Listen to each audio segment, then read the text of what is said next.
ओम नमो भगवते वासुदेवाय। ओम नमो भगवते वासुदेवाय। ओम नमो भगवते वासुदेवाय। ओम नमो भगवते वासुदेवाय। ओम नमो भगवते वासुदेवाय। ओम नमो भगवते वासुदेवाय। ओम नमो भगवते वासुदेवाय।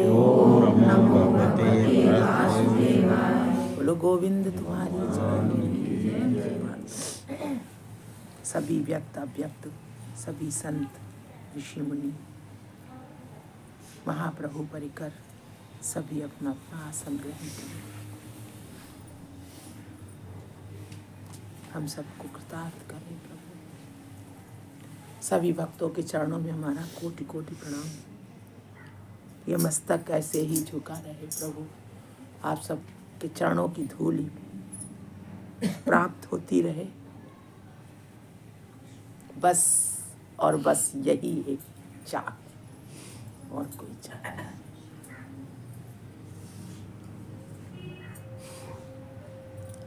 हे गोविंद दया करो प्रभु, दया करो।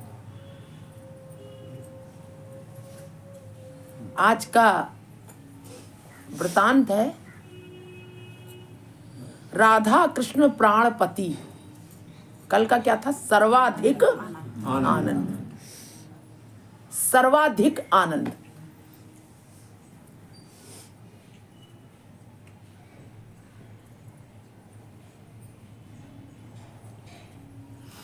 एक आनंद और एक सर्वाधिक आनंद। जहां कहीं कुछ भी किंतु परंतु है ही नहीं। कोई भी संदेह, कुछ नहीं। एक उसके कुछ नहीं।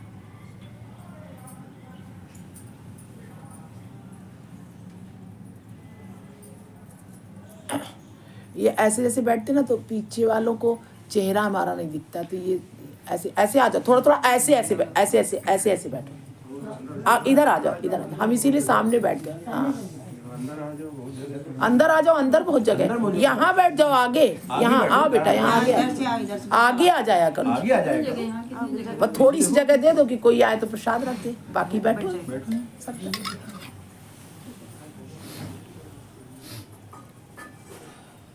वो उसको इधर बुला लो, वो छोटी सी है तो वो घुस जाती है वहाँ पे। इधर आ जाओ ना, यहाँ जगह नहीं।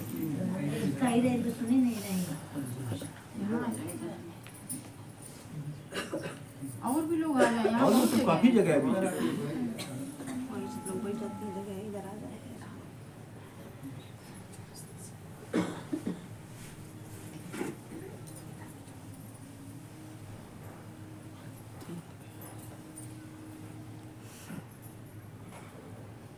हमको भी लगता है सबका चेहरा दिखता रहे।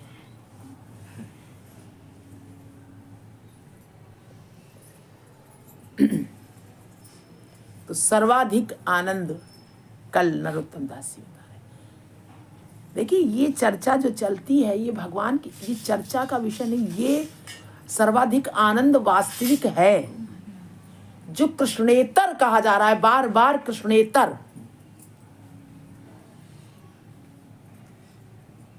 उस साधकों के लिए है ये। यहां पर फिर कृष्ण के अलावा कुछ है नहीं, है ना। कृष्ण के अलावा से मतलब ये नहीं कि फिर सबको छोड़ रहे हैं, किसी को इधर छोड़ रहे हैं उधर छोड़ रहे हैं। वो कह रहे हैं सभी देवों का, किसी भी देव का देवी देवा ना पूज्य। तो सब में कृष्ण को देखो। आप जो दान, जो वस्तु, कुछ नहीं है उसके अलावा। अगर हम किसी भाव से कर रहे हैं तो वो अनन्य भक्ति नहीं है और कल्याण भी नहीं हो सकता। आप पूरा घर लुटा दो, ऐसा दान करो,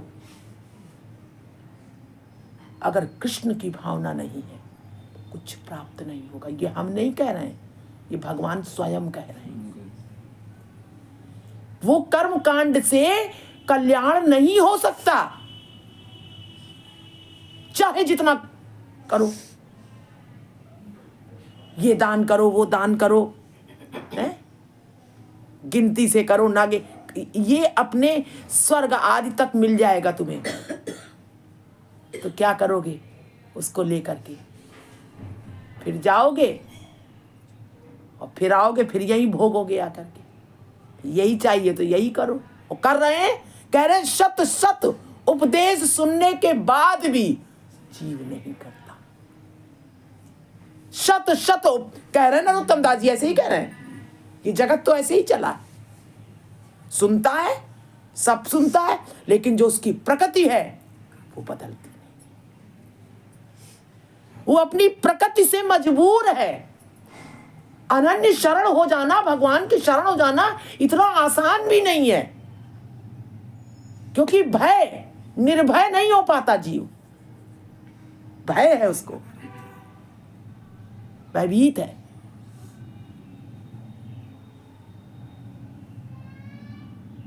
भयभीत है वो, हाय ऐसा ना हो जाए, हाय ऐसा ना हो जाए।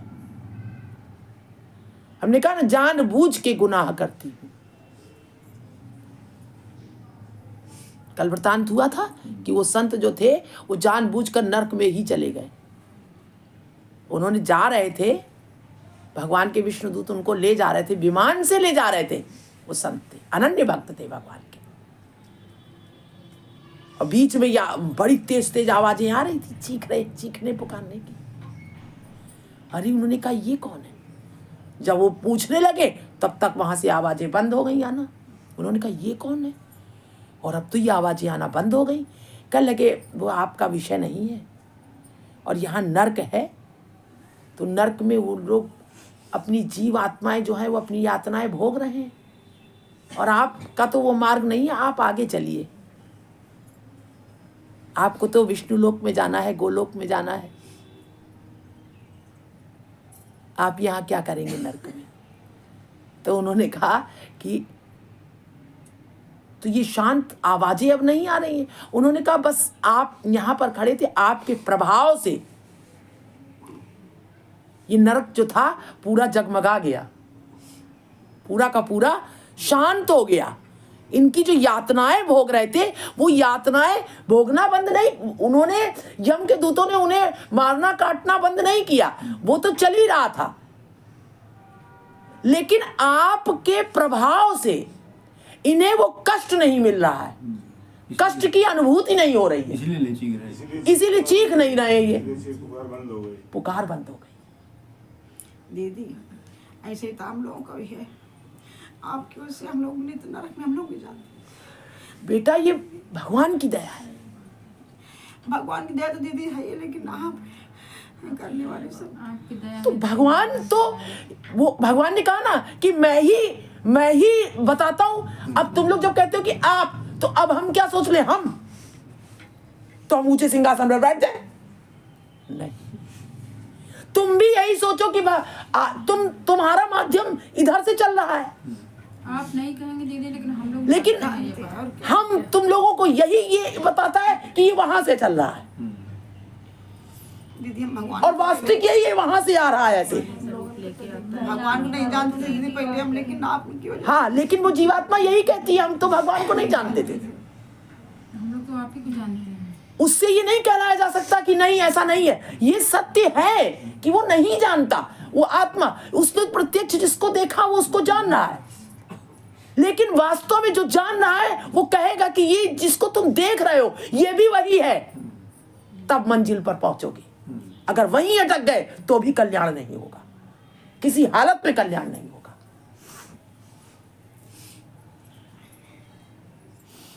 जिसको कह रहे हो, जो सुन रहा है, वो सब एक ही के नचाने वाले हैं, सब उसी से सब नाच रहे हैं। लेकिन ये माध्यम बनाया जा रहा है, ये उसकी व्यवस्था है केवल।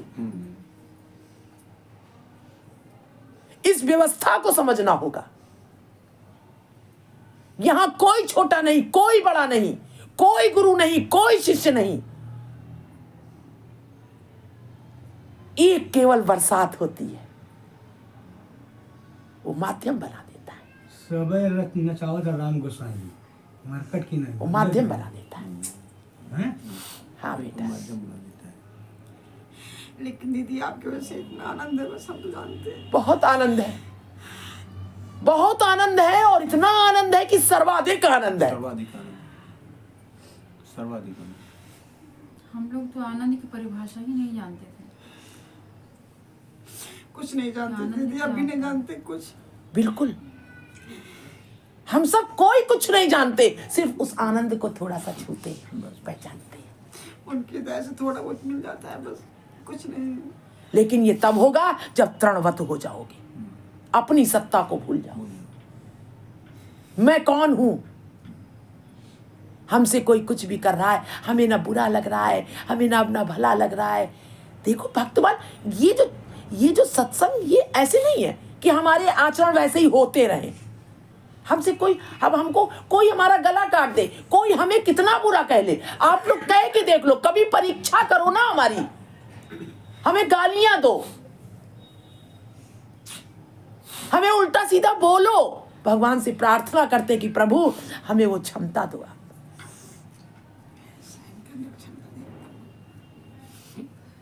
कभी ऐसा सोचो ही नहीं कि मैं कौन, मैं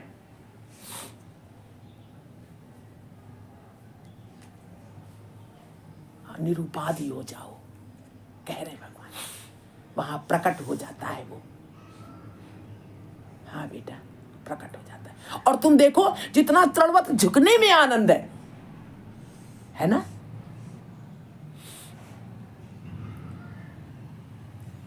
उतना क्या अपनी सत्ता को बना के रखने में आनंद है। लेकिन जब अभी आनंद का कण जिसको प्राप्त हो जाता है बेटा, तो वो ऐसी स्थिति हो जाती है, फिर ऐसी। तो जगत में एक उसके अलावा कुछ नहीं है। अंत में कह दिया, गुरु की भी आवश्यकता नहीं होती है। जैसे बच्चा छोटा सा है ना, और छोटा सा जब माँ सिखाती है चलो बेटा धीरे धीरे हाथ पकड़, जब चलने लग जाता है, देखिए ना संसार में देख लीजिए जब बच्चे बड़े बड़े हो जाते हैं, तो ये तो एक भगवान ने व्यवस्था बनाई है, एक ये एक वो है जिसको कहते हैं शिष्टाचार है ये, कि माता पिता को भूलो नहीं। अरे तुम अपने पैर लायक हो गए, कमाने खाने लगे, लेकिन माता पिता का सम्मान करो, है। लेकिन माता पिता नहीं भी रहते तो भी अब वो अपना संसार चला लेता है, उसकी भी आवश्यकता नहीं, लेकिन आवश्यकता उसकी जीवन भर रहती है माता पिता की, पूजनीय होते। उसी तरह फिर गुरु जब हृदय में आत्म तत्व जागृत हो जाता है तब गुरु की आवश्यकता नहीं होती, लेकिन गुरु एक ऐसा है जो सदा आवश्यकता होती है उसकी। बिना गुरु कैसे पार होंगे? हर क्षण आवश्यकता का मतलब ये कहा कि अब तो वो उसी रंग में रंग जाता है, फिर ऐसा रंग जाता है कि वो गुरु को फिर गुरु को नचा देता है। अपने माध्यम से गुरु को दर्शन करा देता है परमात्मा के, अपने माध्यम से, अपने माध्यम से करा दे। धन्ना सेठ को देखो, उन्हीं के माध्यम से गुरु मिले, और गुरु शिष्य ने जब देखा कि अभी तक हमारे गुरु को नहीं मिले तो गुरु शिष्य ने गुरु को भी करा दिया। तो ये दोनों का एक तारतम्य होता है, दोनों ही एक से मिलते हैं, एक होता है।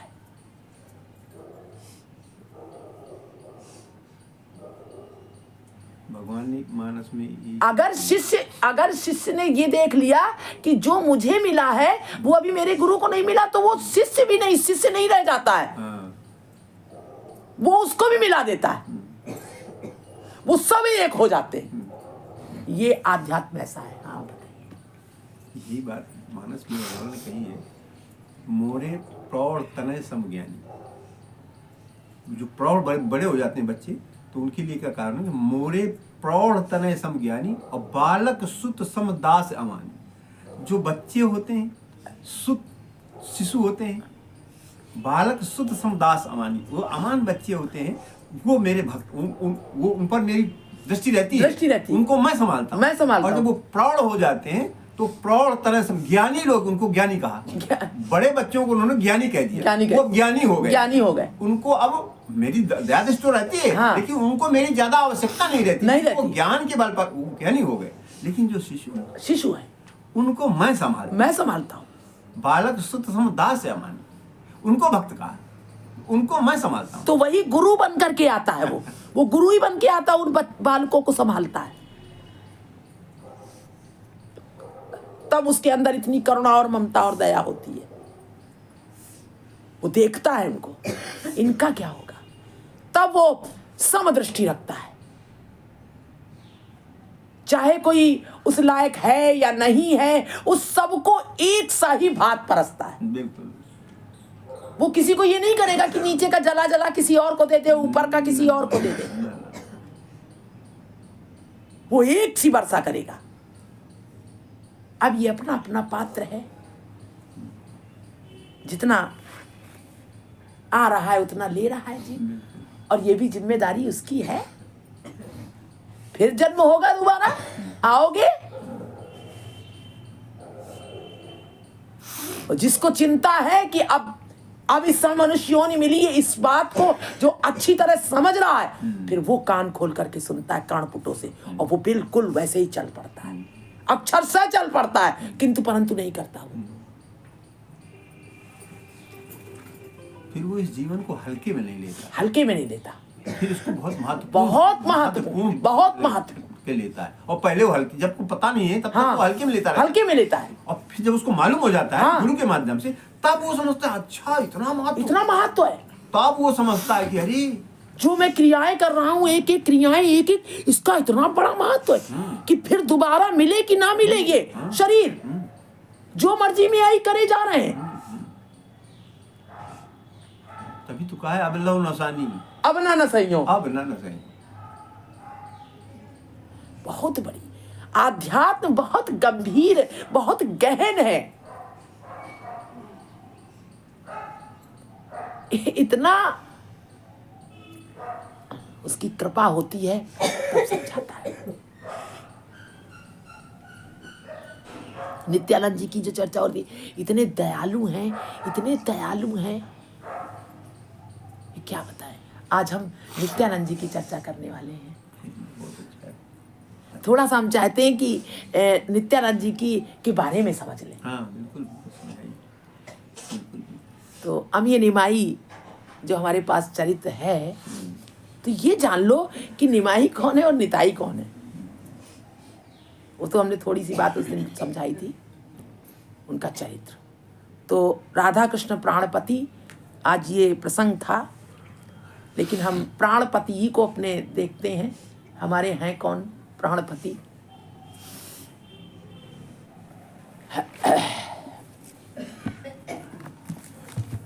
वो तो हमें अब पता हो गया कि हमारे वही प्राणपति हैं। देखिए वही पृष्ठ खुल गया ना, कहीं हमने लगाया था, ये यहाँ से खुल गया, ये यही है, ये यहीं से शुरू है। चाहते हैं हम आप लोग को बताते जा रहे हैं कि कोई करता नहीं है, एक करता है, वो करता है। वो कर रहा है, पर बहुत बड़ी कृपा बरस रही है। हृदय दर्पण की तरह हो जाता है। हृदय है, कोई करता नहीं है इस जगत में। ये जो अवसर मिला है ना सत्संग का, ये बहुत दुर्लभ है, बहुत दुर्लभ है।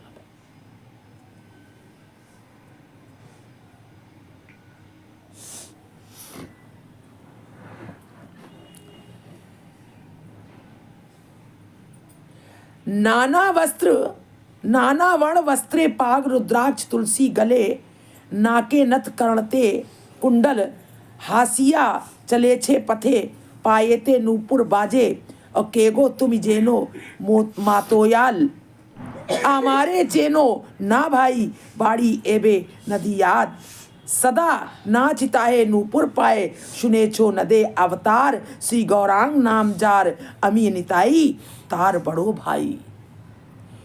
कह रहे हैं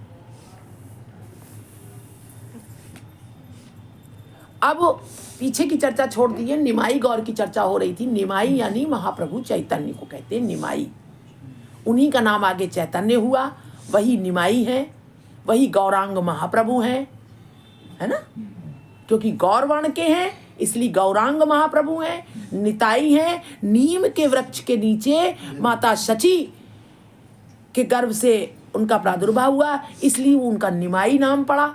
चैतन्य क्योंकि श्री कृष्ण हैं, इसलिए श्री कृष्ण चैतन्य हैं, इसलिए उनका नाम चैतन्य हुआ।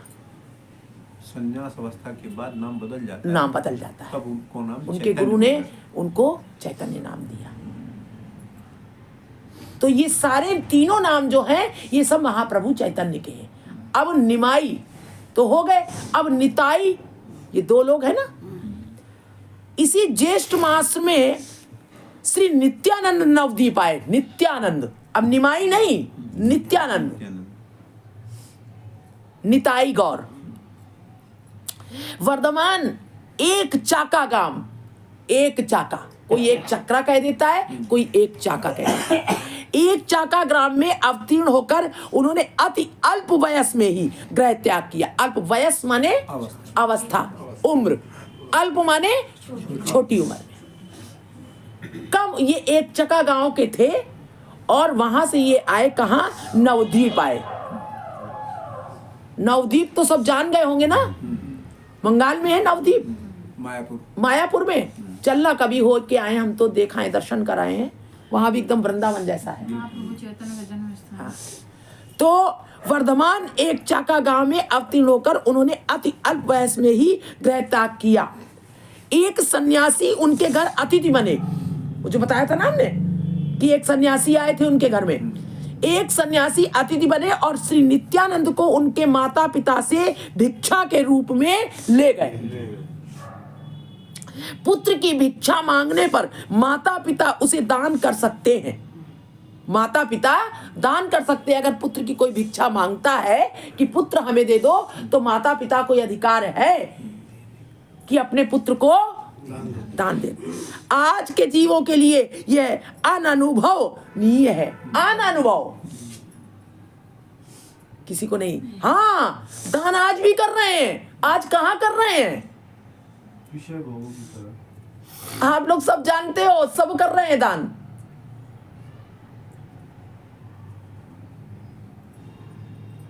उठा के दे देते हैं, ले जाओ, बेच देते हैं अपने लड़कों को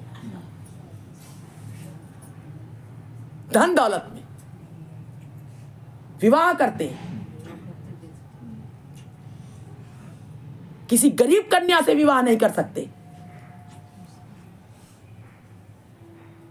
नहीं कर सकते। कोई परेशान है, नहीं कर सकते वहां कि चलो यही उद्धार करते।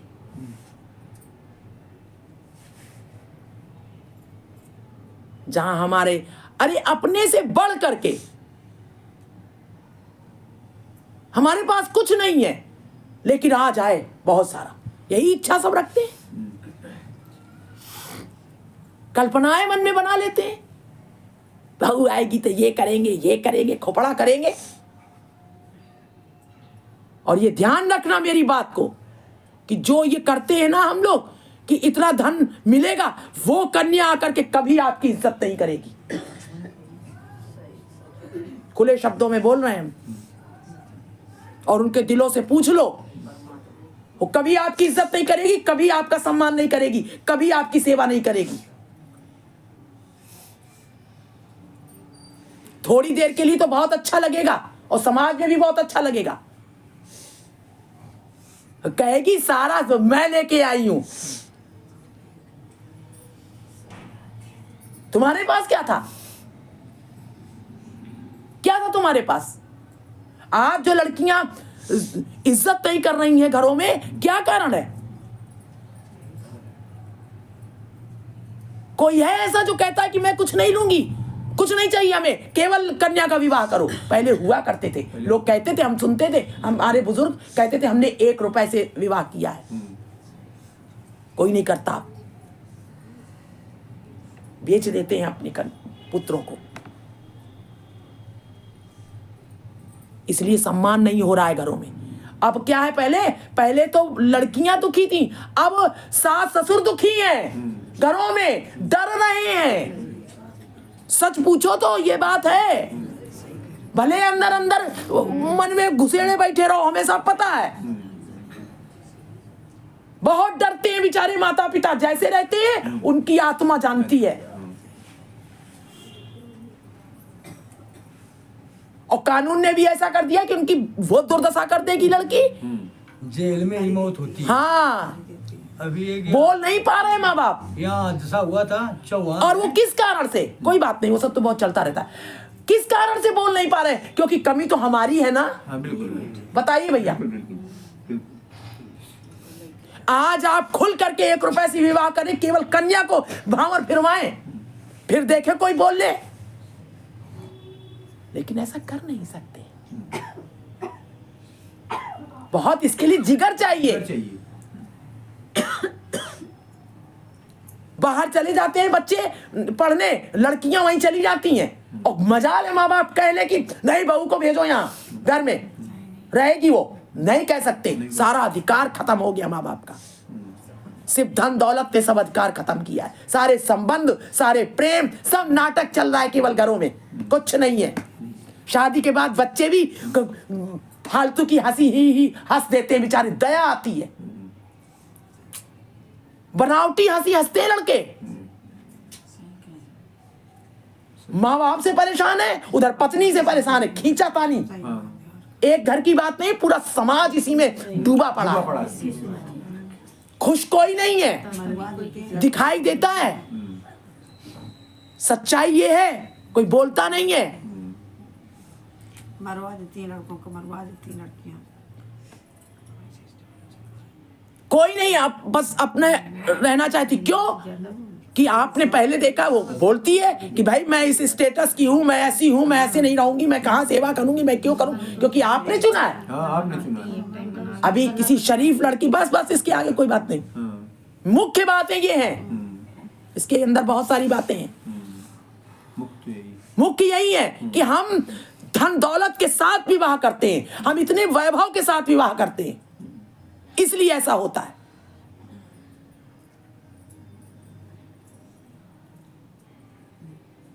इसलिए लड़कियां सर चढ़कर बोलती हैं, इसलिए कोई सम्मान नहीं है परिवार में, अब कोई सम्मान नहीं रह गया है। और नहीं आप लोग बता दो कि नहीं दीदी आप गलत कह रही हैं। यही बात है, सत्य बात यही है। हमारे घर में जो चीज नहीं है हमको नहीं लेना चाहिए, उससे नहीं है और वो लाएगी तो आपका सम्मान कभी नहीं करेगी।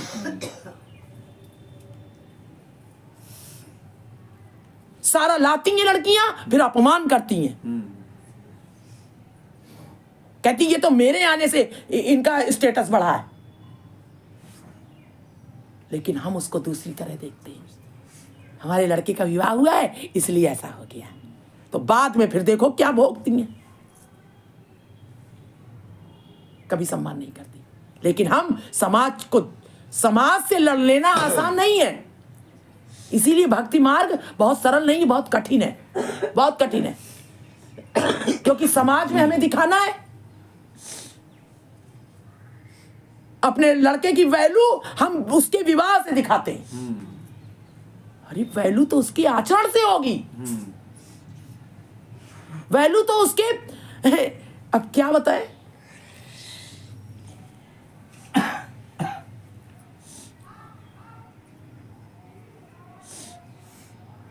लेकिन दान करते हैं, दान शब्द आया, हम बेचते हैं।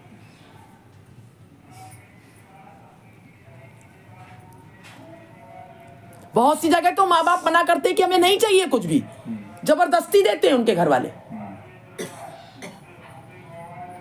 वो भी जानते हैं कि नहीं देंगे तो हमारी लड़की सर चढ़ के कैसे बोलेगी फिर।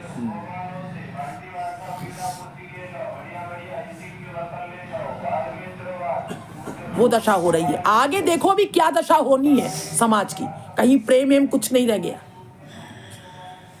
तो कह रहे हैं इसीलिए ये इस शब्द से इतना व्याख्या हो गई कि आज के जीवों के लिए ये अनुभव अनुभवहीन है। एक प्रवाद है कि जो सन्यासी उन्हें भिक्षा में मांग कर ले गए, अब आगे की बात करें, एक प्रवाद है कि जो सन्यासी उन्हें भिक्षा में मांग कर ले गए वे और कोई नहीं श्री विश्वरूप निमाई के बड़े भाई थे। आप लोग को पता होना चाहिए कि महाप्रभु चैतन्य के एक और थे ना विश्वरूप, तो वो चले गए थे, सन्यास ले लिया था उन्होंने, तो माता बहुत दुखी रहती थी, सची माता, तो वो कह रहे हैं और कोई नहीं थे, वो सन्यासी जो थे वो विश्वरूप ही थे।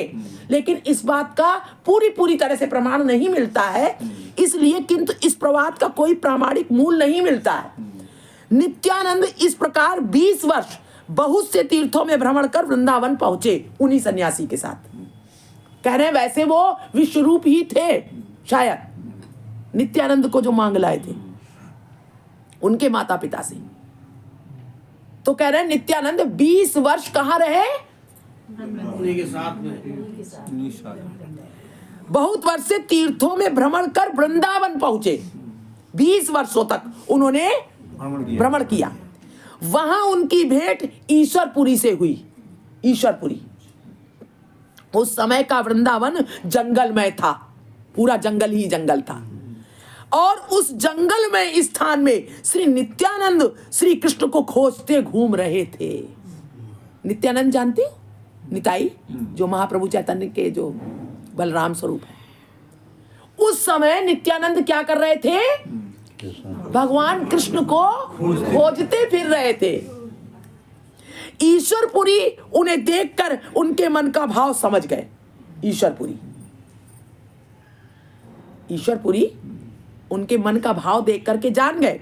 श्री प्रभुपाद के गुरु थे ईश्वरपुरी, नहीं महाप्रभु चैतन्य, महाप्रभु महाप्रभु वही कहना चाहते हैं, उसे निकल गया, महाप्रभु चैतन्य के गुरु थे। तो ईश्वरपुरी उन्हें देखकर उनके मन का भाव समझ गए। किसके मन का भाव, नित्यानंद जी के मन का भाव। सुधा समझ रही हो किसकी बात हो रही है, नहीं महाप्रभु चैतन्य का ये चित्र देखती है, दो लोग ऐसे हाथ उठाए हैं, तो एक महाप्रभु है और एक नित्यानंद जी है। ये नित्यानंद जी की बात हो रही है। और आगे कहा जाओ। समझ पा रही हो? तो वहां उनकी भेंट ईश्वरपुरी से हुई। उस समय का वृंदावन जंगलमय था और उस जंगलमय स्थान में श्री नित्यानंद श्री कृष्ण को खोजते घूम रहे थे। ईश्वरपुरी उन्हें देखकर उनके मन का भाव समझ गए। उन्होंने निताई से कहा, श्रीपाद तुम किसे खोज रहे हो? श्री कृष्ण यहां नहीं है। उन्होंने नवद्वीप में शची के उदर से जन्म ग्रहण कर लिया है। इन्होंने बताया है उनको, ईश्वरपुरी ने, इन्होंने बताया है उनको। है ना? ये सुनकर के बड़ा आनंद आएगा। पहले इसके विषय में हम लोग जान लें थोड़ा। प्रेमचंद्र का भी अब इस जगह अब मंजरी भाव आने वाला है प्रेमचंद्र का में, तो पहले ये जान ले महाप्रभु चैतन्य और निताई गौर के बारे में, फिर उसमें बहुत आनंद आएगा। तो निताई गौर की भी बात समझ ले, ये है कौन? श्रीपाद तुम किसे खोज रहे हो?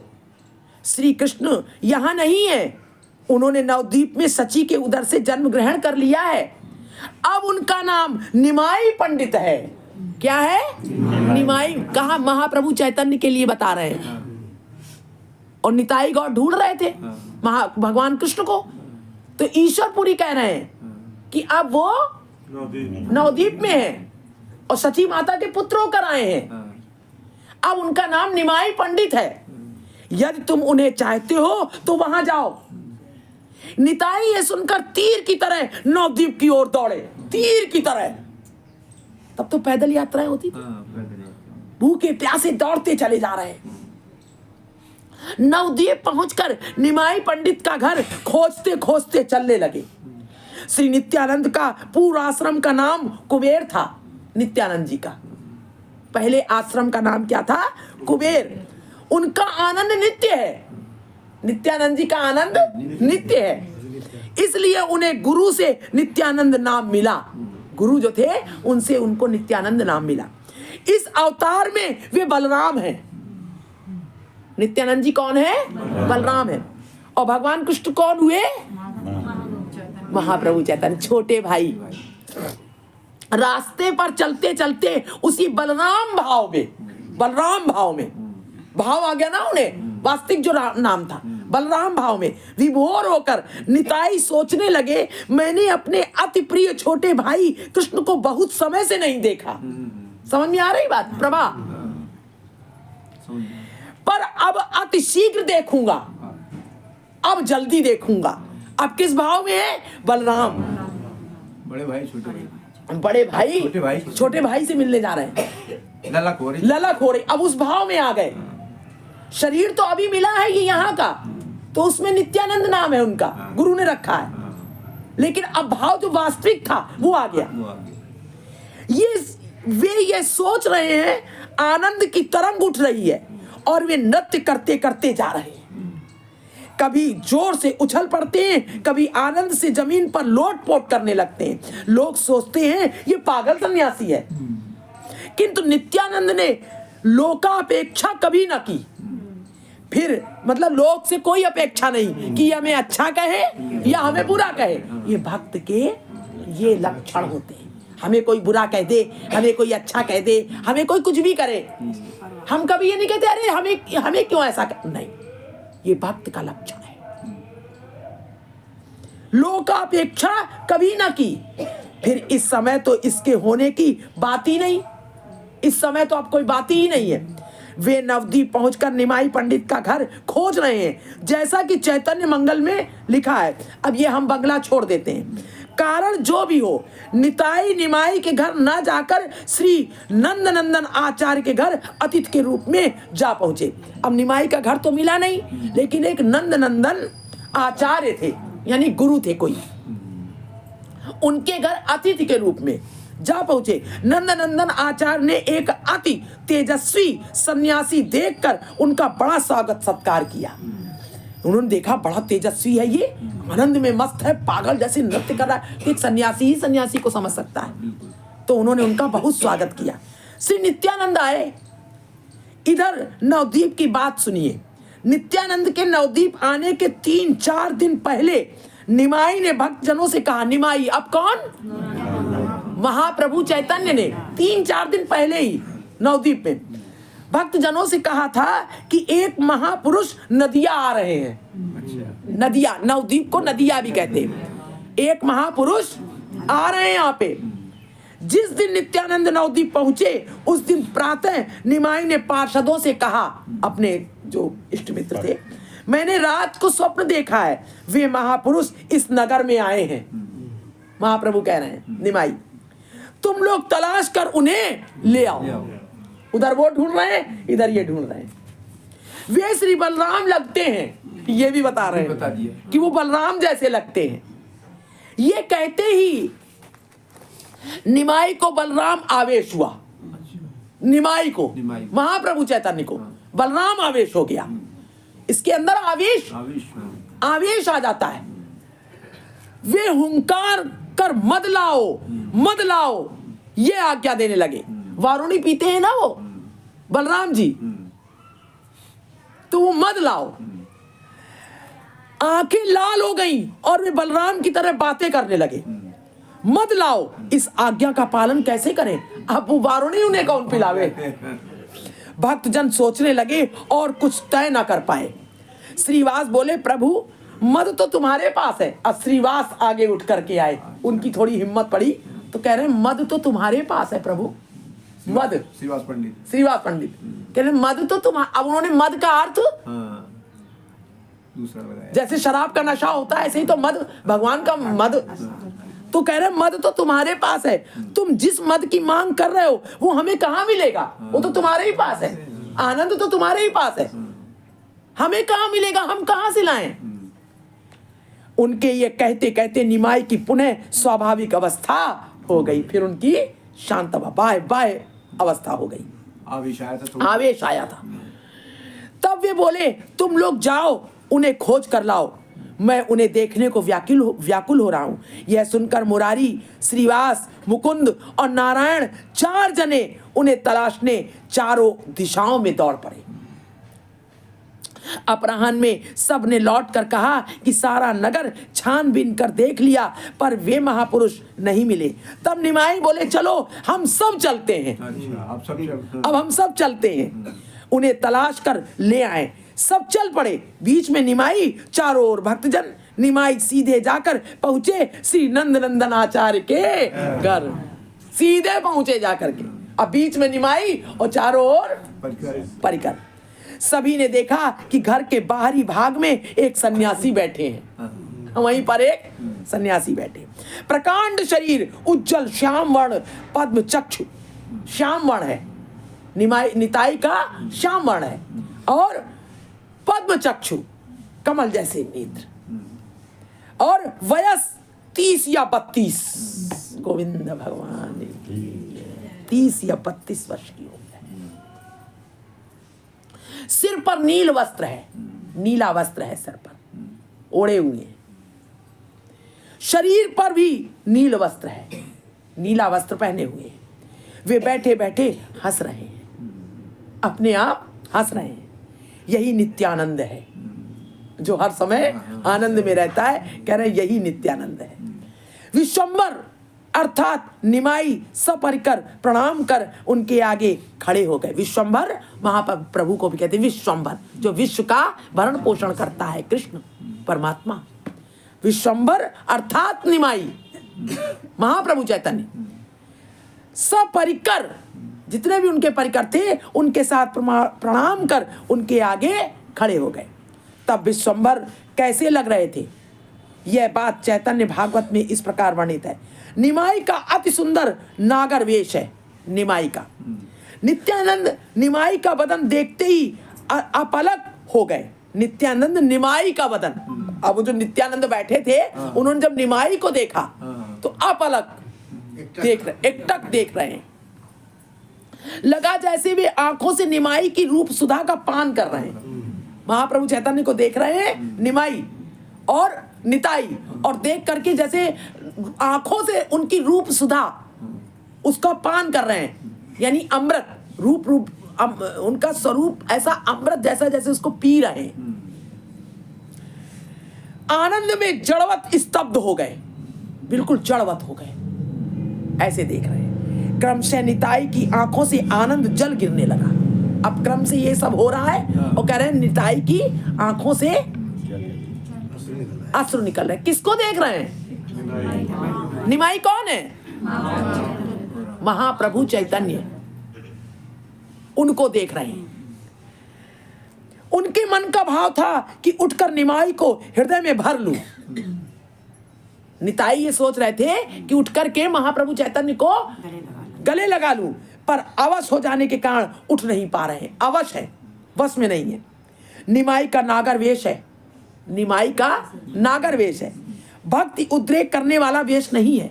भेद नहीं बोला भाई, भेद नहीं बोला अभी। हाँ, अभी नहीं, अभी सुनते जाइए। नागर वेश है और भक्ति उद्रेक करने वाला वेश नहीं है। भक्ति उद्रेक करने वाला कौन था? मुरली मनोहर हाथ में घुंघराली हल्के मोर मुकुट।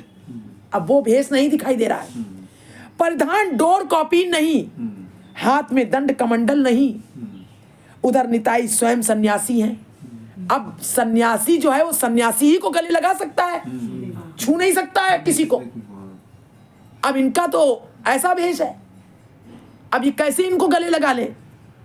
उधर निताई स्वयं सन्यासी हैं। फिर निमाई को देखकर उनका वो भाव क्यों हुआ? कह रहे फिर निमाई को देखकर भाव क्यों हुआ? इसका कारण यह है कि निमाई को देखकर निताई में भक्ति का उदय नहीं हुआ। कह रहे निताई को, निमाई को देख करके भक्ति का उदय नहीं हुआ, प्रेम का उदय हुआ। भक्ति का उदय नहीं, प्रेम का। भक्ति और प्रेम एक वस्तु नहीं, भक्ति और प्रेम एक वस्तु नहीं। भक्ति छोटी है और प्रेम ये है, जब भक्ति करते करते ऐसी दशा हो जाती है तब प्रेम में कोई नियम नहीं रहता। भक्ति जब प्रौढ़ हो जाती है। भक्ति मार्ग है और प्रेम लक्ष्य है। प्रेम लक्ष्य है, प्रेम प्राप्त करना है भक्ति के मार्ग से। भक्ति छोटी और प्रेम बड़ा है। वैष्णव धर्म और अन्यान्य धर्मों में यही एक अति बड़ा प्रभेद है। वैष्णव के ठाकुर के हाथ में अस्त्र नहीं है। वैष्णव जो है उनके ठाकुर में अस्त्र नहीं है। मोहन मुरली है, भय के लिए कुछ नहीं, भय दिखाने के लिए जैसे खड्ग है, कपाड़ है, गदा है, त्रिशूल है, ये सब कुछ नहीं। वैष्णव के ठाकुर में भय के लिए कुछ नहीं। ठाकुर, वैष्णव का ठाकुर भय नहीं दिखाता, भयभीत नहीं करता किसी को। भय के लिए कुछ नहीं, सब कुछ सुंदर है।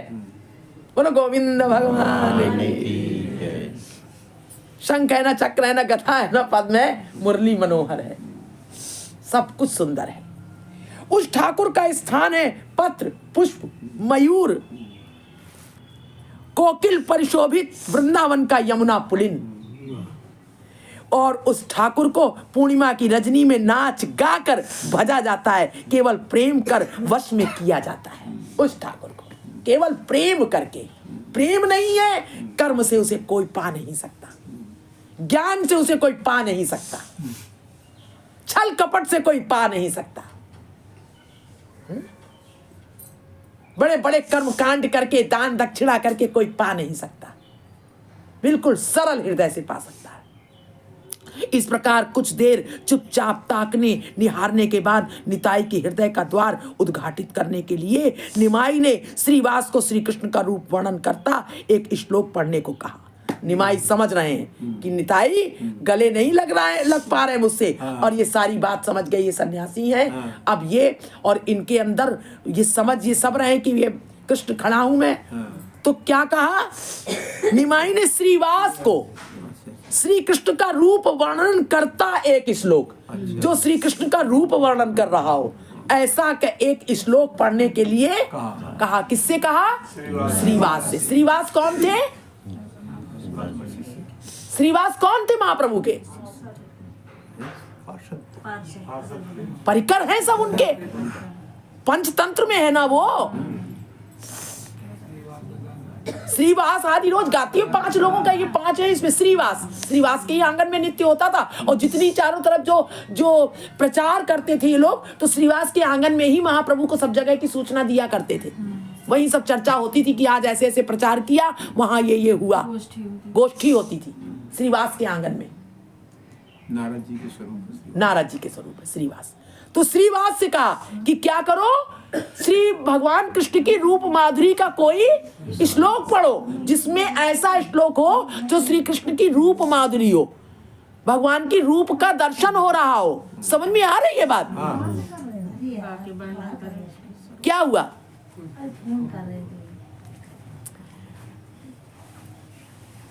इस लोक के माध्यम से बताने जा रहे हैं कि हम कौन हैं। हाँ, भगवान का परिचय। हाँ, श्रीवास ने वही श्लोक पढ़ा, श्रीवास ने वही श्लोक पढ़ा जो रत्नगर्भ ने श्री निमाई को सुनाया था, और जिसे सुनकर वे मूर्छित हो गए थे। रत्नगर्भ ने कोई थे सन्यासी जिन्होंने पढ़ा था, तो वही निमाई को सुनाया था। निमाई को भी वही सुनाया, जिसको पढ़ करके महाप्रभु चैतन्य को भी वही, तो उसी को भगवान ने तो अपनी रूप माधुरी का सुना तो आनंद में हो गए। जैसे परिपूर्ण जलाशय के बांध पर एक छोटा सा नाला निकाल देने पर पानी अतिवेग से बाहर आता है और सारा बांध टूट जाता है, वैसे ही यह श्लोक सुनकर निताई के हृदय का द्वार खुल गया। निताई के प्रेम की तरंग और वेग देखकर भक्तजन विस्मित हो गए। अनेक चेष्टा करने पर भी निताई को स्थिर नहीं कर सके। तब निमाई ने जैसे ही उन्हें स्पर्श किया, निताई स्पंदनहीन हो गए। निमाई उन्हें गोद में लेकर बैठ गए। अब उनके मन का उद्रेक शांत नहीं हो रहा था, कोई उन्हें शांत नहीं कर पा रहा था। तब निमाई ने उन्हें गोद में लेकर के बैठा लिया, जैसे भगवान श्री राम लक्ष्मण जी को गोद में लेकर बैठे। उसी तरह महाप्रभु चैतन्य निताई को, नित्यानंद जी को, उनका सर रखा हुआ है, महाप्रभु चैतन्य बैठे हैं, यानी निमाई ने निताई को गोद में लेकर बैठ गए। अब निमाई की गोद में निताई स्पंदनहीन हुए बैठे। स्पंदनहीन मतलब कोई हलचल नहीं हो रही है शरीर में, मृत की तरह से पड़े। दोनों की आंखों से अविराम टप टप आंसू गिर रहे हैं, दोनों लोगों की। उधर वो भी रो रहे हैं, इधर निमाई भी रो रहे हैं, निताई भी रो रहे हैं। थोड़ी देर बाद दोनों शांत होकर बैठे, अब रुदन भी बंद। निमाई ने कहा, आज इतने दिनों बाद मेरी समझ में आया कि श्री कृष्ण मेरा उद्धार करेंगे। निमाई ने कहा। किसने कहा? महाप्रभु चैतन्य कह रहे हैं कि अब मुझे समझ में आया कि श्री कृष्ण मेरा उद्धार करें, अन्यथा वे तुम जैसे भक्त से भेंट क्यों कराते। देखिए, भगवान स्वतः कह रहे हैं, नहीं तो तुम जैसे भक्त से मेरी भेंट क्यों कराते। आज मेरा शुभ दिन है कि तुम्हारे श्री चरण दर्शन किए। नित्यानंद जी से कह रहे हैं, भगवान का उद्धार हो रहा है भक्त के द्वारा। भक्त के द्वारा।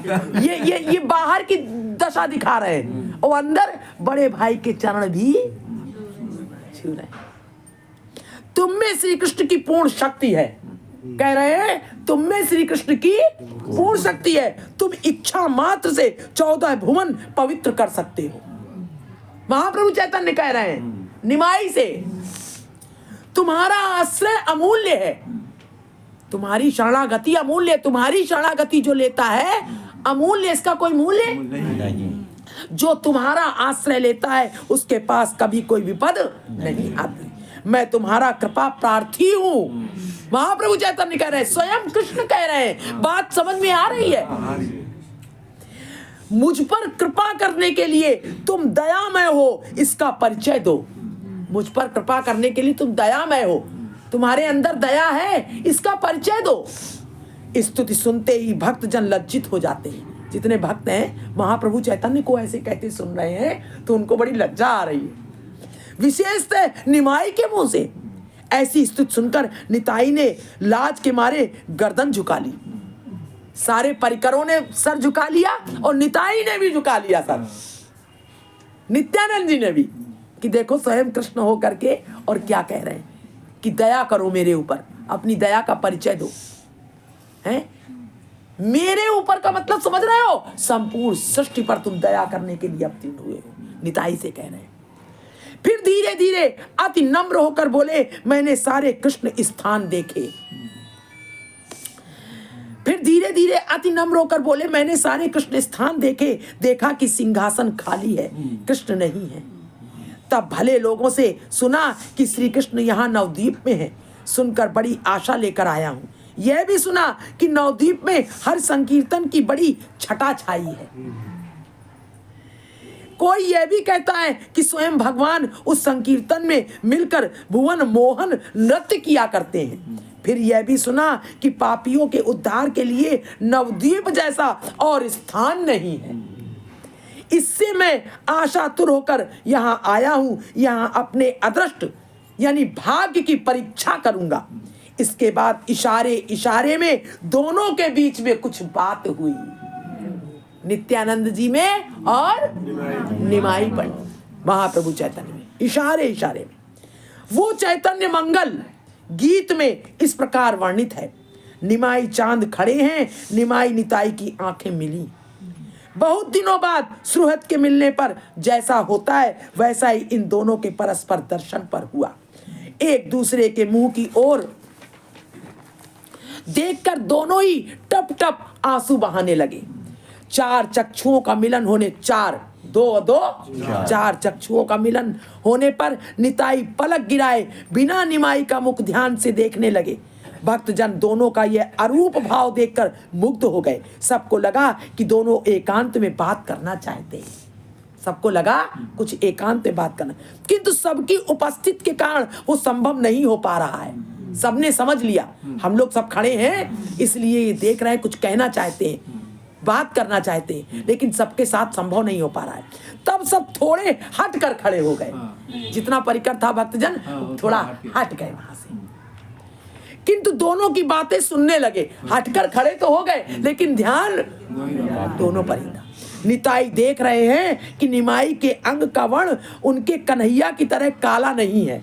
निताई देख रहे हैं कि निमाई के यानी उनके कन्हैया की तरह सांवला था तो अब गौर वर्ण है। सिर पर चूड़ा नहीं, मुंह पर मुरली नहीं, किंतु दोनों आंखें वैसी ही हैं। बोलो गोविंद भगवान।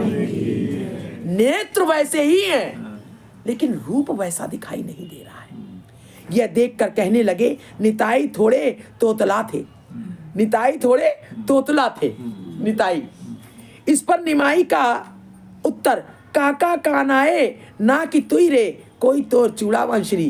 कह रहे हैं इस प्रकार इशारे इशारे में कुछ समय बात कर दोनों ने भाव संवरण कर लिया। इशारे इशारे में बात हो गई और भाव संवरण कर लिया। अब कोई समझ नहीं पाया। तब निमाई बोले, श्रीपाद हम लोगों का बड़ा भाग्य है कि नवद्वीप के प्रति आपकी करुणा हुई है। ये ऐसे बोल रहे थे जिससे जीवों को पता चले, हम सब लोगों के नहीं बोल रहे हैं। अब निमाई यानी महाप्रभु चैतन्य क्या कह रहे हैं नित्यानंद जी से, श्रीपाद हम लोगों का बड़ा भाग्य है कि नवद्वीप के प्रति आपकी करुणा हुई। अब उठिए। निताई तभी से निमाई के पीछे चले, तभी से निताई निमाई के पीछे चलने लगे। वास्तविकता यह है कि अब निताई के पास उनकी देह के अतिरिक्त और कुछ नहीं रहा। अब निताई के पास ये पिंड एक चल रहा है खाली, अब उनके पास अपना मेरा कहने के लिए कुछ नहीं। वे अपना मन प्राण एक बारगी निमाई को दे बैठे। निमाई नित्यानंद से कहते हैं, श्रीपाद कल पूर्णिमा है, व्यास पूजा का दिन, आपकी व्यास पूजा कहाँ होगी? अब आपकी पूजा भी तो, सन्यासी आए हमारे यहाँ तो आपकी पूजा भी तो करनी होगी। तो निमाई महाप्रभु चैतन्य कह रहे हैं कि निमाई नित्यानंद से कहते हैं, श्रीपाद कल पूर्णिमा है और व्यास पूजा का दिन, आपकी व्यास पूजा कहाँ होगी? नित्यानंद निमाई का यह संकेत पाकर श्रीवास की ओर लक्ष्य कर बोले, मेरी व्यास पूजा इस वामन के घर होगी। श्रीवास की ओर देखा, इनके घर होगी। तब निमाई ने श्रीवास से कहा, पंडित व्यास पूजा तुम्हारे घर होने से तुम्हारे सिर पर बड़ा बोझ पड़ेगा। श्रीवास बोले तुम्हारी कृपा से इससे मुझे कष्ट नहीं होगा। घर में घी दूध आदि सब है, पर पूजा की पद्धत पुस्तक नहीं, वो मांग लाऊंगा।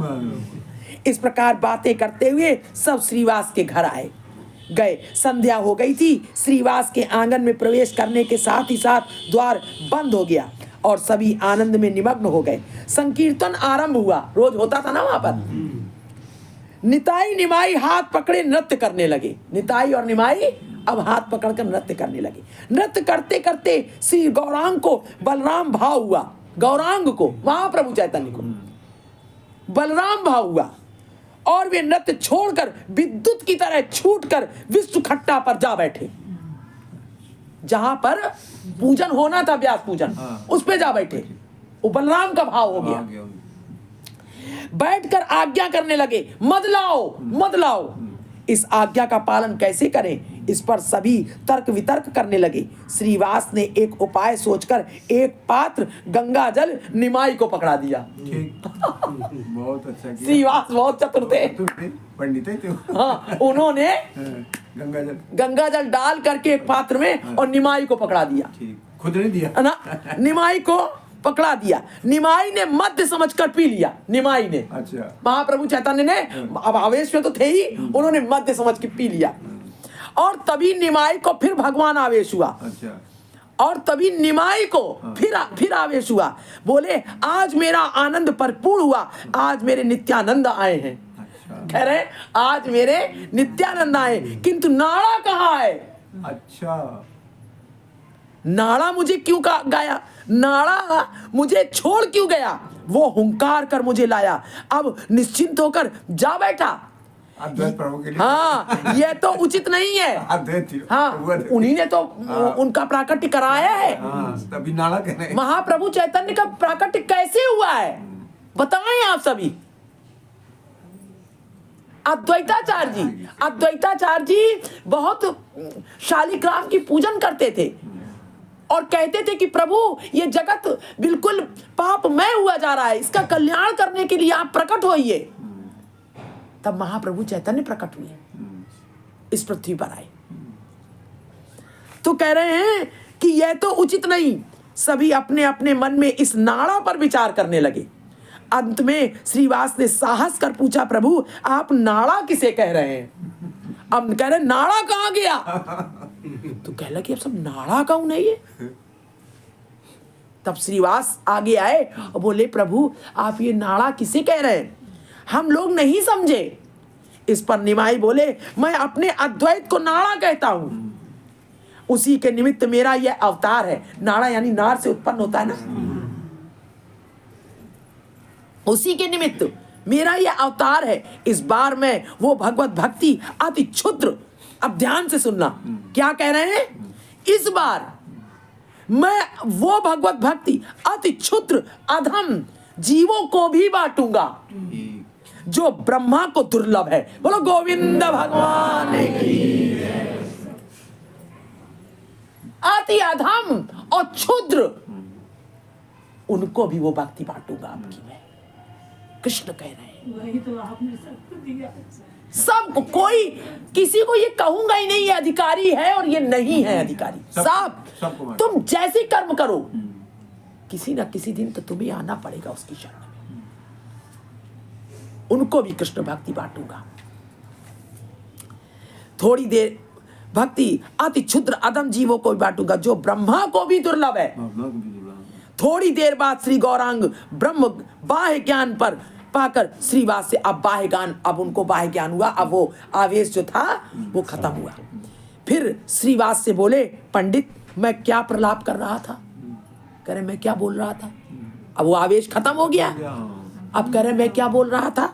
श्रीवास ने कहा कुछ नहीं, तुम तो जैसे थे प्रभु वैसे ही हो।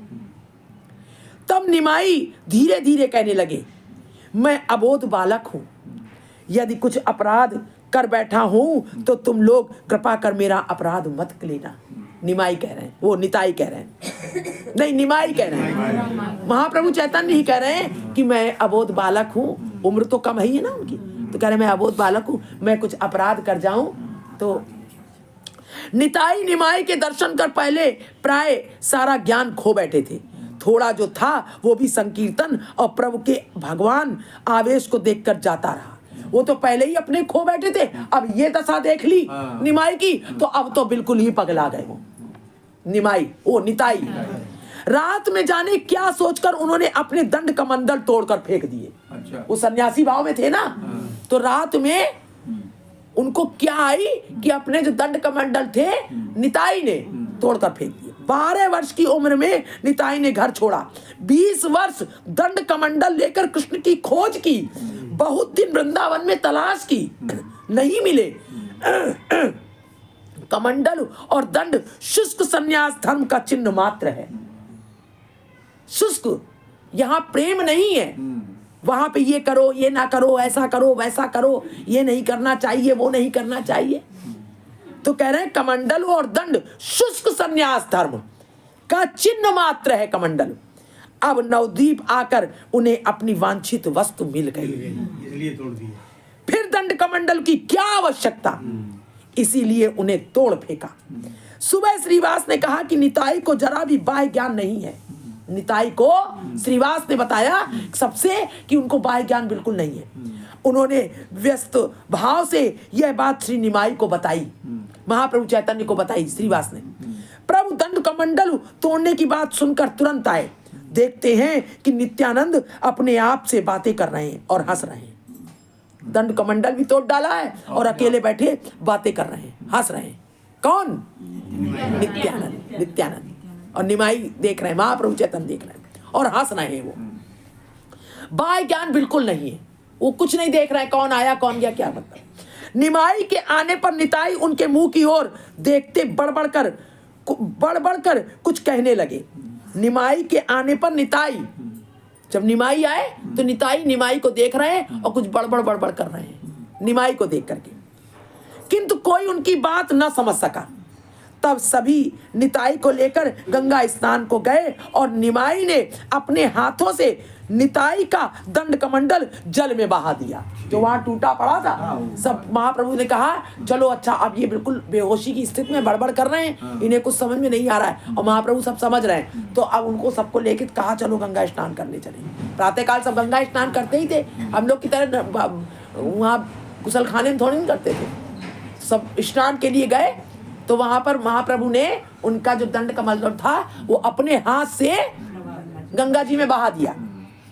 स्नान के बाद श्रीवास के घर व्यास पूजा आरंभ हुई। अब जब सब स्नान करके आए अब व्यास पूजा आरंभ हुई। श्रीवास स्वयं पूजा कर रहे हैं और भक्तजन मधुर नृत्य कर रहे हैं, गीत गा रहे हैं, बस जय भगवान की गीत गा रहे हैं। पूजा पूरी हुई तो श्रीवास ने फूल माला नित्यानंद को देकर कहा माला लो, मंत्र पढ़कर व्यास देव को अर्पित करो। किंतु निताई ने माला ना ली, निताई ने माला हाथ में नहीं ली। तब श्रीवास बोले शास्त्र विधान है कि अपने हाथ से माला अर्पित की जाती है, इससे व्यास तुष्ट होते हैं और श्री कृष्ण प्रेम धन देते हैं। मेरे द्वारा अर्पित करने से नहीं होगा, अतः माला पकड़ो। श्रीवास ने निताई से कहा अपने हाथ से व्यास गद्दी पर व्यासपीठ पर चढ़ाओ, मैं चढ़ाऊंगा, उससे व्यास नहीं संतुष्ट होंगे, आप चढ़ाओ। अंत में निताई ने माला ले ली। श्रीवास बोले बोलो नमो व्यासाय। श्रीवास ने कहा बोलो नमो व्यासाय। निताई बोले हूं। श्रीवास ने कहा हूं क्या, बोलो नमो व्यासाय। तब भी निताई बोले हूं और माला हाथ में लिए चारों ओर देखने लगे। अब वो कह रहे हैं बोलो नमो व्यासाय, वो कह रहे हैं हूं। तो कह रहे हैं श्रीवास ये हूं क्या,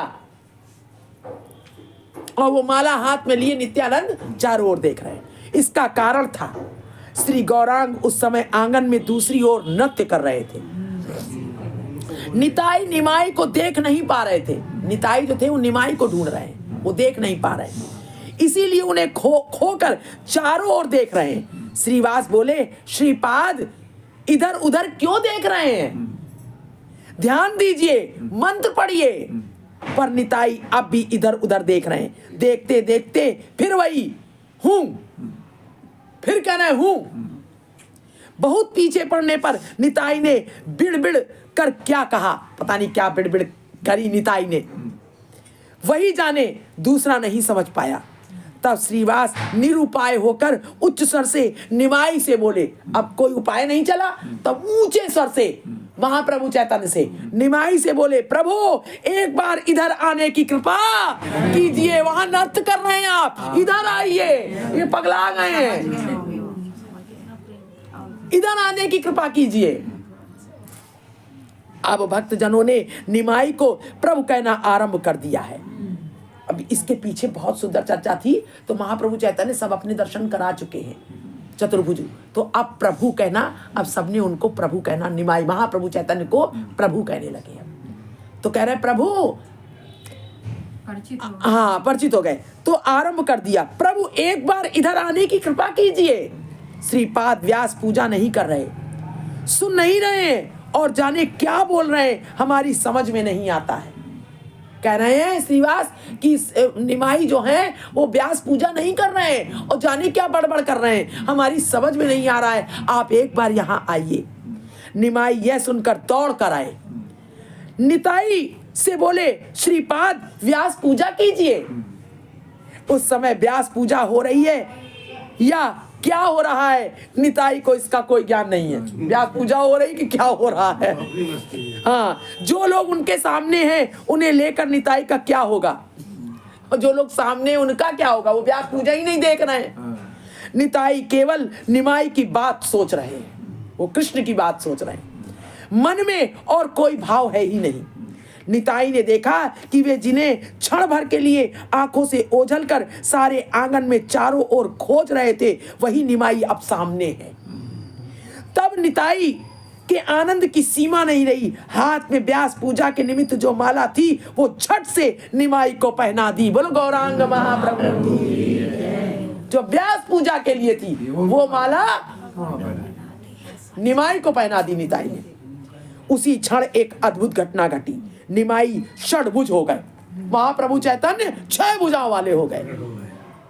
बोलो गौरांग महाप्रभु की। 6 भुजाएं हो गई। निमाई की यही षड्भुज मूर्ति बाद में श्री वासुदेव सार्वभौम ने देखी थी।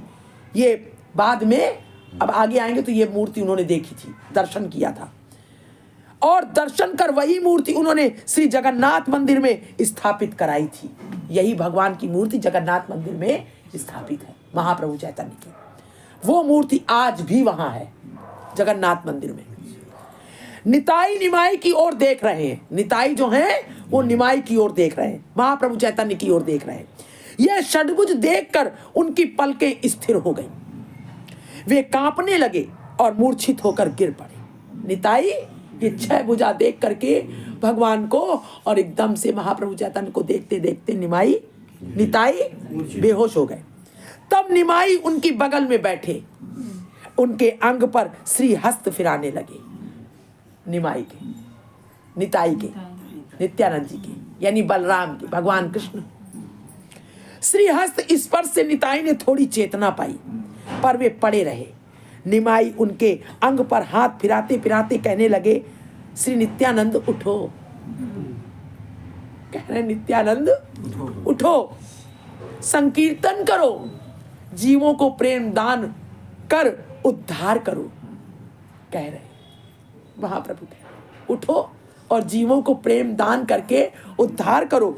तुम जिसे चाहो प्रेम बांटो, तुम जिसे चाहो प्रेम बांटो। तुम्हारी तो सारी वासना पूरी हो गई, तुम्हारी सारी वासना पूरी हो गई, और क्या चाहते हो। पाठक, अब ये पाठक कह रहे हैं, निताई पाठकों को बता रहे हैं निताई की सारी वासना क्या है। ये लेखक कह रहा है पाठकों से, कह रहे हैं निताई की सारी वासना क्या है, समझ लीजिए। उनकी सारी वासना यही है कि जीवों का उद्धार हो। नित्यानंद जी की वासना ये है कि सारे जीवों का उद्धार हो, वही भगवान कह रहे हैं। ये गुप्त वाक्य कोई समझ नहीं पा रहा है, कह रहे तुम्हारी तो वासना पूरी हो गई, अब तुम जीवों का उद्धार करो। यानी मैं कह रहा हूं तुमसे, तुम्हारे अंदर कृष्ण आवेश हो गया है, तुम सब जानते हो। निताई से कह रहे, नित्यानंद से कह रहे, प्रेम दान बांटो, आदेश दे दिया अपना सारा प्रेम दान महाप्रभु ने। अब तुम्हारी वासना पूरी हो गई। कह रहे हैं निताई की सारी वासना क्या है, समझ लीजिए। उनकी सारी वासना यही है कि जीवों का उद्धार हो, बाद में कीर्तन कर और महा आनंद से प्रसाद पाकर उस दिन की लीला पूरी की। ये लीला उस दिन की। अगले दिन निमाई निताई को अपने घर ले गए और माँ माँ कहकर आवाज दी। निमाई जो थे वो निताई को अपने घर ले गए, सची माता के, और माँ माँ कह करके आवाज दी। सची आई। निमाई बोले, माँ तुम्हारे और एक बेटे अपने बड़े भाई को ले आया हूँ। अच्छा, विश्वरूप को एक और भाई को ले आया हूँ, उन्हें अपना विश्वरूप समझना। अच्छा, महाप्रभु चैतन्य कहते हैं। और थे ही वो महाप्रभु चैतन्य, विश्वरूप बलराम थे ही वो। उसे अपना बड़ा बेटा समझना, पुत्र समझना, विश्वरूप समझना। शची ने निताई के मुंह की ओर देखा जैसे ठीक विश्वरूप है। निताई की ओर देख रही है जैसे विश्वरूप ही है बड़ा बेटा। वस्तुतः विश्वरूप ने ही निताई के शरीर में प्रवेश किया था। वस्तुतः, वास्तव में जब मांगने गए उन्हीं ने प्रवेश कर लिया था। शची निताई को देखकर सोच रही हैं, ये क्या विश्वरूप है? चला गया था तो वही देख रही, क्या विश्वरूप है मेरा वही खोया धन? तब सची ने छलकती आंखों से निताई से पूछा, बेटे निमाई कह रहा है तुम मेरे पुत्र हो? निमाई कह रहा है तुम मेरे पुत्र हो, यह क्या सही है? निताई बोले, हाँ माँ मैं तुम्हारा विश्वरूप हूं। इस पर निताई उनका विश्वरूप है यह ध्रुव ज्ञान होने पर, ध्रुव माने बिल्कुल निश्चित होने पर, सची ने बेटा कहकर उन्हें गोद में ले लिया। उनके सिर पर हाथ फेरने लगी और रोने लगी। बोली, अच्छा हुआ मेरा पागल निमाई इतने दिन सहायहीन था। अब तुम भाई की यत्न कर देखभाल करना। मेरा निमाई अभी तक अकेला था, अब तुम उसकी देखभाल करना। निताई से कहा, क्योंकि तुम बड़े हो। निमाई को लेकर मेरी चिंता आज दूर हो गई। गौरांग महाप्रभु को लेकर के मेरी चिंता दूर हो गई। चैतन्य मंगल की कुछ एक पंक्तियां यहाँ उद्धत कर रहा हूँ। आज यही प्रकरण यही समाप्त करते, कल यहाँ से फिर शुरू होगा। बहुत सुंदर अभी निमाई का प्रतान चल रहा है। बहुत अच्छा है, आप सबको अद्भुत, बहुत अद्भुत। ये है निमाई नित्यानंद, ये है प्रेम दाता निताई। नील वस्त्र धारण करके और जीवों का कल्याण करते, सबका उद्धार, कोई अधिकारी और अनाधिकारी नहीं। पहचान इसलिए नहीं पा रहे थे, बहुत समय हो गया, युग बीत गया। वो द्वापर था, ये कलयुग है। तो युग बीत गया इसलिए पहचानने में देर लग रही थी। जय हो। आप सभी धन्य हो।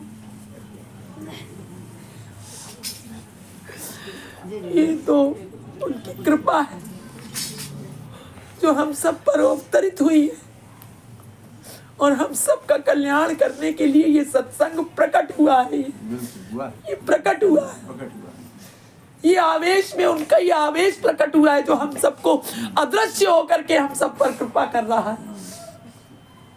सही कह रहे हैं। ये जो आज नील वस्त्र की ऐसी आभा जो देखता है वो आकर्षित हो जाता है, ये यही कारण है। ये उनकी साक्षात कृपा प्रकट हुई है जहां पर भेद अभेद नहीं है, किसी का भेद नहीं है। कोई हो, कैसा भी हो, चींटी से लेके ब्रह्मा, भगवान ने कहा ऐसा प्रदान करूंगा अब की बार कि ब्रह्मा को भी प्राप्त नहीं है वो आनंद, कहीं ऐसा आनंद प्राप्त नहीं, वो आनंद जी महाप्रभु चैतन्य का ऐसा अवतार निताई और निभाई, वो है निताई और निभाई। तभी तो जहाँ से निकलते थे जंगलों से, जो शेर एक दूसरे को पहले हिंसक थे, वो सब हिंसकपन छोड़ रहा उन्हीं के साथ बोले थे। इसीलिए आज हम लोगों को ना कहीं ब्रज भूमि है ना कहीं कोई ऐसा दिखता है, आनंद कितना बढ़ चढ़ कर मिलता है। ये उनकी कृपा देखी प्रत्यक्ष दिखाई दे रही, समझ लेना चाहिए। अदृश्य हो करके, और वर्षा तो हो रही है, जो छाता लगा लेगा वो लगा लेगा, अब उसको क्या किया जाए। भाग्यहीन होगा तो लाल लगा लेगा छाता, ये भी बड़ी दया है उनकी।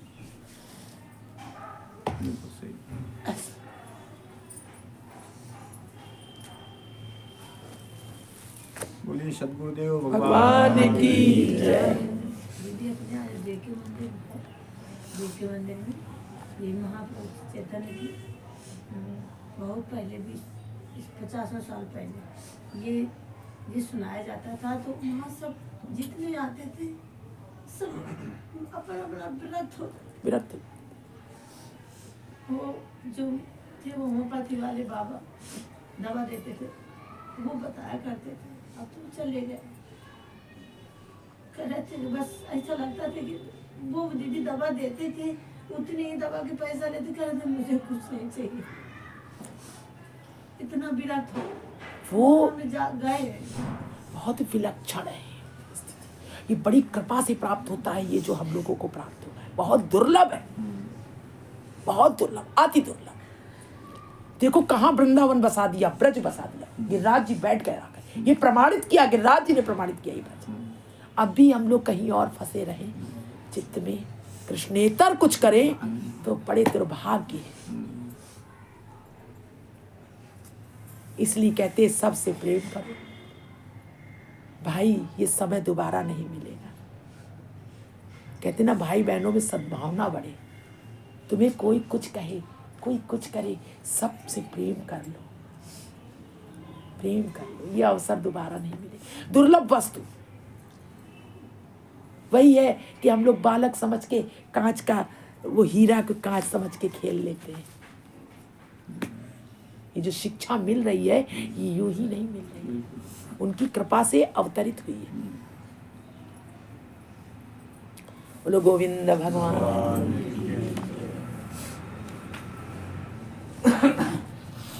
क्या करें, चिन्ह लगा के अपने आप ही खुल जाता है, सब कुछ अपने आप। स्वयं सुनाना चाहते हैं, स्वयं अपनी मर्जी से हो रहा सब, वही पन्ना खुलेगा वही। कल ऐसा आवेश हुआ, पार्लर में बैठे थे भैया, तो ऐसा लगा कि नित्यानंद जी अब कुछ प्रकट होना चाहते हैं। नित्यानंद जी कह रहे, तो फिर घर आए हम, जल्दी जल्दी सब काम निपटाया कल हमने, फिर बैठ गए। फिर हमने नित्यानंद जी को दर्शन किया, खोला पुस्तक निकाला, हमने कल तो भक्तों में नित्यानंद जी को कल दर्शन दिया। बहुत अच्छा, अति उत्तम। नित्यानंद जी ने कल ही आदेश दिया कि कल मेरा दर्शन होगा, जैसा आदेश मिला है।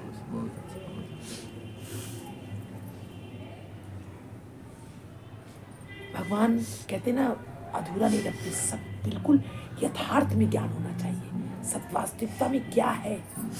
अब समझ में आएगा नित्यानंद जी क्या है। प्रेम का अवतार है नित्यानंद जी। आप वही तो उनकी कृपा बरस रही है।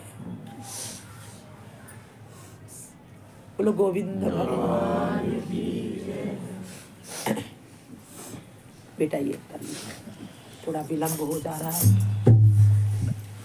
थोड़ा स्वास्थ्य हमारा गड़बड़ है, यही सब आनंद में भरे रहते हैं। अब उसको स्वास्थ्य में लीजिए, चाहे कुछ करिए, क्या करें।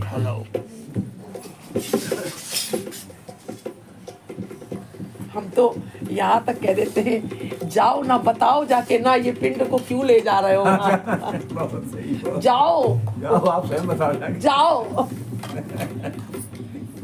फिर कहते हैं कि अब ये पिंड को तो जाना ही पड़ेगा।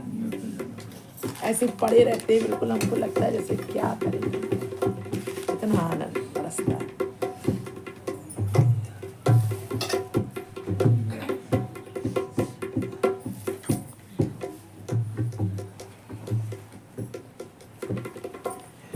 जय राधे जय राधे राधे जय राधे जय श्री राधे जय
गिरिराज धरण की बोलो सदगुरुदेव भगवान की जय हो जय हो। बोलो महाप्रभु चैतन्य की जय हो। बोलो निताई गौर की जय